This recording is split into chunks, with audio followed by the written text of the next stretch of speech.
Hello everyone, আমি বৈশাখী। আপনাদেরকে আমার চ্যানেলে স্বাগত। আশা করি সুস্থ আছেন, ভালো আছেন। আজ আমি বানাতে চলেছি নিরামিষ একটি রেসিপি। বন্ধুরা, এখন অল্প অল্প গরম পড়ছে, এই সময় এই রেসিপিটা একবার বানিয়ে দেখতে পারেন। এটা খেতেও কিন্তু খুব দুর্দান্ত হয়। এবার গ্যাসে একটা প্যান বসিয়ে দিয়েছি, 2 চামচ সর্ষের তেল দিয়ে দিলাম। তেল গরম হয়ে গেলে 1 চামচ কালো জিরে আর একটা শুকনো লঙ্কাকে ফাটিয়ে দিয়ে দিলাম। এরপর 25 গ্রাম মটর ডালকে ভিজিয়ে আগে থেকে বেটে রেখেছিলাম, সেটা দিয়ে দিলাম। এরপর ডালটা একটু ভাজা ভাজা হয়ে গেলে 2 চামচ টমেটো পিউরি দিয়ে দিলাম। অল্প একটু নাড়াচাড়া করে নিলাম। বন্ধুরা, ভিডিওটা ভালো লাগলে একটা লাইক করে দেবেন আর চ্যানেলটা সাবস্ক্রাইব করে রাখবেন।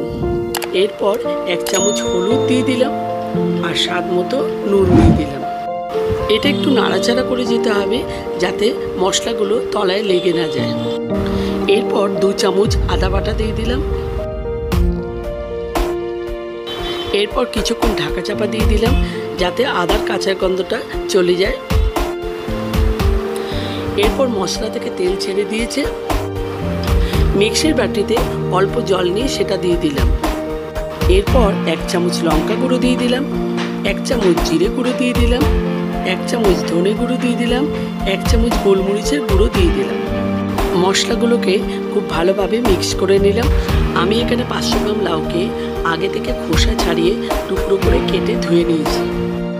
এরপর আগে থেকে কেটে রাখা লাউটাকে ঝোলের মধ্যে দিয়ে দিলাম। বন্ধুরা, মটর ডাল দিয়ে লাউয়ের এই রেসিপিটা যারা কম তেল মশলা পছন্দ করেন তাদের খুবই ভালো লাগবে, আর এটা স্বাস্থ্যকরও বটে।